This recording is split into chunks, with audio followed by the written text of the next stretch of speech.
Magandang araw mga kaibigan.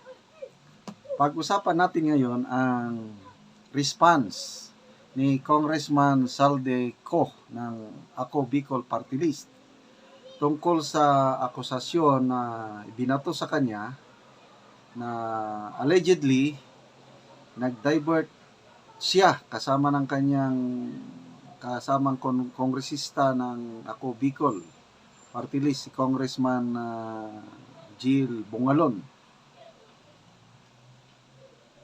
So, dinivert daw nila, allegedly, yung 1.2 billion pesos na para sa projects, development projects ng First District of Albay. So ito, ang kanyang response sa Manila Times na balita, written by Rayad Barcia, March 6, title, Lawmaker Denies Diversion of Funds.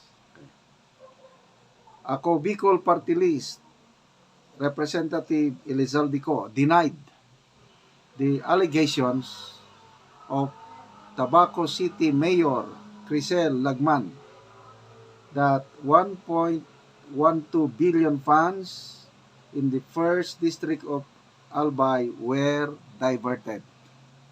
However, ito, malaking bagay itong however, the lawmaker did not mention anything about the 750 million exception for an infrastructure project leading to a beach property owned by his family. So dito tayo mag-focus mamaya. Basahin ko lang itong statement ng Congressman Saldico. The allegations made by Mayor Crisel Lagman regarding the supposed removal and diversion of 1.12 billion funds at the House of Representatives are completely false and misleading. Yan ang kanyang statement. Sabi niya, Mayor Crisel Lagman, late father, Representative Edsel Lagman, was unable to attend congressional sessions since his hospitalization. Thus, the lawmaker has no representative to follow up on the projects for the First District of Albay, wherein delays in securing funds were inevitable. So, lumalabas na parang walang pundo dahil hindi na follow up ng yumaong kongresista. First, it is important to note that her late father, Representative Edsel Lagman, was unable to attend congressional sessions since his hospitalization. Without a representative actively following up on the projects for the First District of Albay, delays in securing funds were inevitable. Okay, so may nabasa akong post ni Dare to Ask, pinak-check niya itong bagay na ito. At meron siyang presentang mga documents from the 2025 GAA. Meron mga specific projects. Hindi ko lang ma-detalye, kaya lang nabasa ko. May mga projects, road projects, mga na worth millions of pesos para sa First District of Albay. Napak-check yan ni Dare to Ask. Okay. Co also said that the Lagman family withheld the health condition of the late lawmaker in Prea. Wala na, malayo na ito. Kasi pinag-uusapan naman yung sakit ng yumaang congressman. Out of issue na yan. So, punta tayo doon sa, ang issue dito is, totoo ba na may kalsadang napagawa leading to the property, beach property of the family of Congressman Co. Yon ang issue dito. So yon ang dapat sagutin. Itong article ng Manila Times, very clear na iniwasan ni Congressman Saldico yung bagay na yon, yung pinagawang kalsada, 750 million pondo ipinagawa ng kalsada papunta doon sa beach property na pagmamayari ng pamilya ni Congressman Saldico. Dapat yun ang sagutin. Basta general denial lang na false and inaccurate. So, bahala na ang taong bayan. At least, nagsalita si Congressman Saldico. Party na yan sa... Kasi, malapit ng eleksyon eh. Batuhan na naman ng putik sa politika. Okay. Sa Mindanao, may alam akong ganitong pangyari.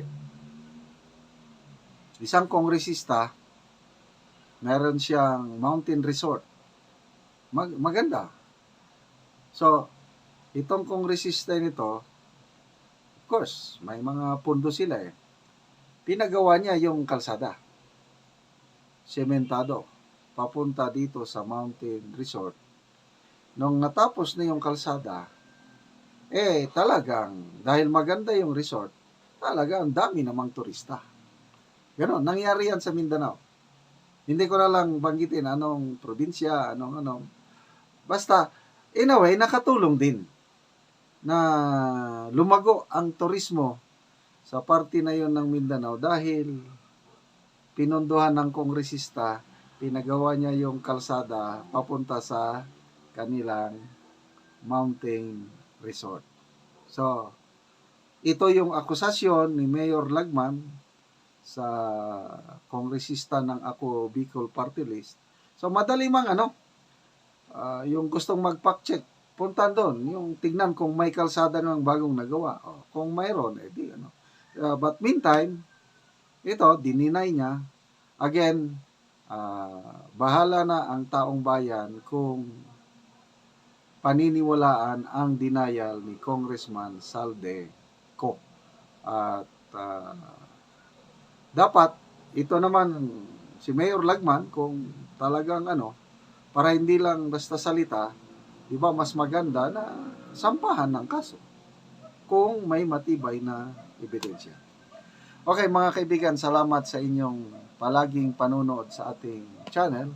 Nakakatulong kayo ng malaki sa tribong Talaantig sa Bukidnon dahil ang sweldo natin sa channel na ito, tinutulong natin sa tribo na mimigay tayo ng libreng yero at pako para ma-repair ang sira-sirang bahay ng tribong Talaantig.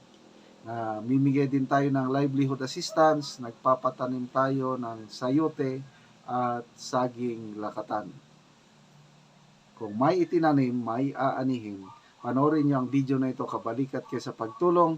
Salamat sa panonood nyo, lalo na yung hindi nyo pag-skip ng ads. Karon na anak ko diri sa tanom lakatan ni Manang Ilma o ni Kuya Aki o ni anak ko karon sa ilaha.